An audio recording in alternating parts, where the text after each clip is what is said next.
All right, let's get right into it. I am absolutely thrilled to have you here for this explainer today because we're going to completely flip the script on a concept that honestly gets unfairly dismissed way too often as just some fluffy soft skill.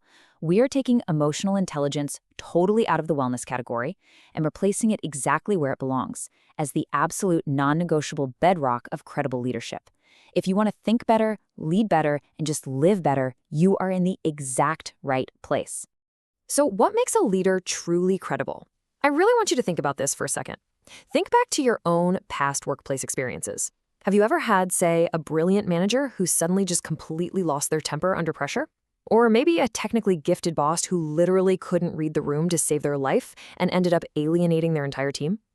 Look, technical skills might get your foot in the door and get you the job, but they are absolutely not what makes people trust you. Okay, let's dive into this. Emotion gives you information. Intelligence decides what to do with it. We need to completely shatter this illusion that good leaders are these purely logical, emotionless machines. I mean, we all feel irritation during a conflict, right? Or anxiety before a massive presentation. Having emotions isn't a flaw, it's being human. The only difference between an average leader and a highly credible one is simply what they choose to do with that information. And that brings us to what emotional intelligence, or EI, actually is. It's not about becoming an emotionless robot or forcing yourself to slap on a smile and always be positive. And it definitely isn't about manipulating or controlling other people. Rather, it's the highly practical ability to recognize what's happening inside you, understand what triggers you, regulate your response, accurately read the people around you, and then deliberately choose a behavior that actually produces a better outcome. Basically, it's taking raw emotional energy and turning it into purposeful action. So here is our roadmap for this explainer. 1. The myth of the emotionless leader. 2. The credible leadership equation. 3. Mastering the internal game. 4. Mastering the external game. And 5. The path to strategic mastery. Let's kick things off with section 1, the myth of the emotionless leader. Emotions are not the enemy. They are literally just signals. Think of them exactly like the dashboard lights in your car. Fear? That signals a potential risk. Anger? That usually signals a violated boundary.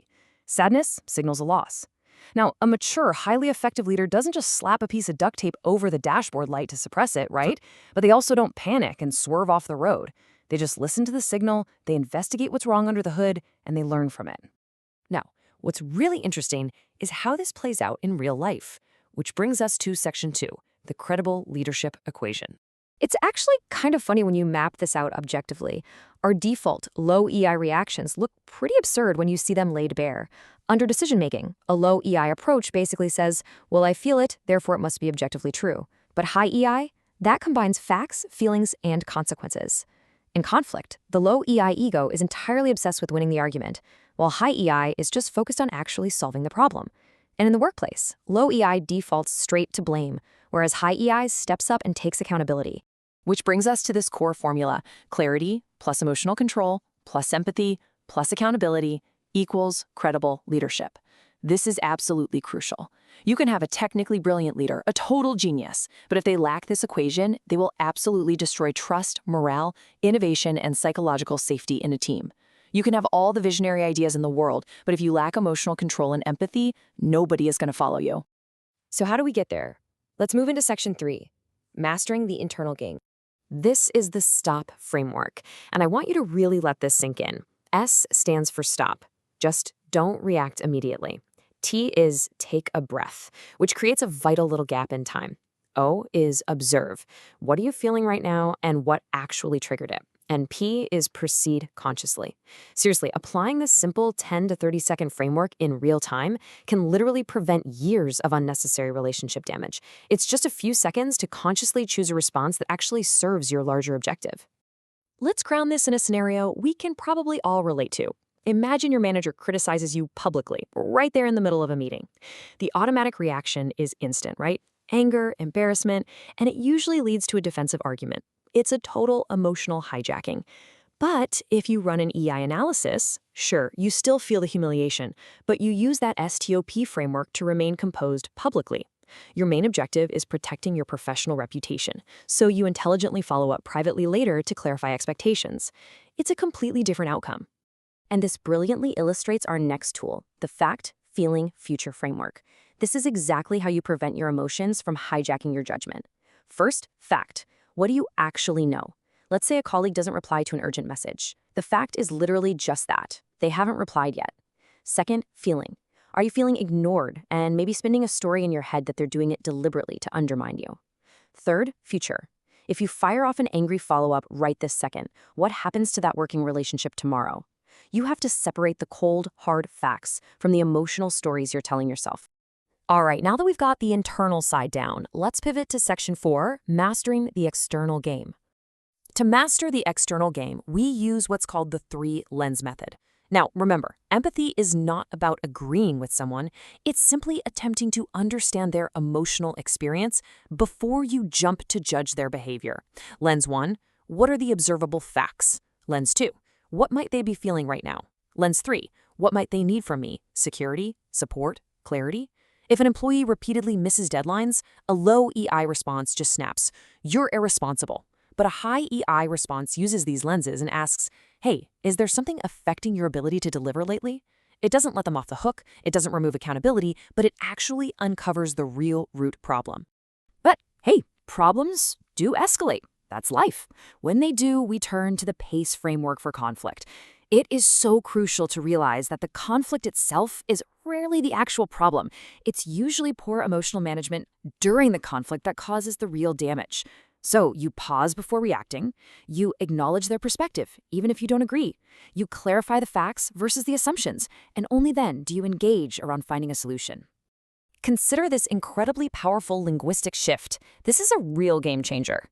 Instead of defaulting to an attack like, you never listened to me, you apply the framework and say, I feel like my point wasn't fully understood. Can we take a look at what each of us is seeing here? By simply tweaking your words, you completely shift the objective from person versus person to you and them versus the problem.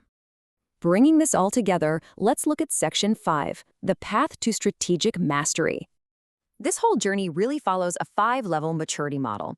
Down at level 1, it's just raw, unfiltered reaction. I feel it, so I act on it. At level 2, you start to gain some awareness. Oh, okay, I notice what I'm feeling right now. Level 3 brings in regulation. I'm feeling this, but I can manage my response. Level 4 is true emotional intelligence. I understand myself and I can read where others are coming from. All of this climbs up to the ultimate goal, level 5, strategic emotional mastery. This is where you're actually deliberately using emotional data to drive better decisions, build stronger relationships, and engineer better outcomes.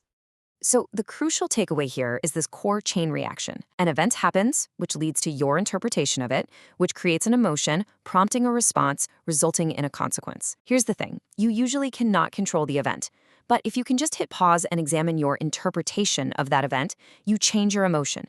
That changes your response, and that dramatically changes the entire consequence of the situation. But listen, you don't reach this level of mastery just by listening to an explainer. You have to put in the reps. It requires a daily practice loop. In the morning, set your intention for the day. During the day, actively use that stop framework. And critically, name your emotions accurately. Say, I am frustrated, instead of you are making me frustrated. That one tiny shift restores all your personal power and responsibility. Then in the evening, do a quick review of your triggers. You're basically creating an emotional learning loop for yourself. When you practice this consistently day in and day out, you achieve the absolute ultimate benefit of emotional intelligence, response freedom. We can never control what other people say or do. We can't control unexpected chaotic events or rejection or failure, but with response freedom, you have the total power to control your interpretation, your behavior, and your next action.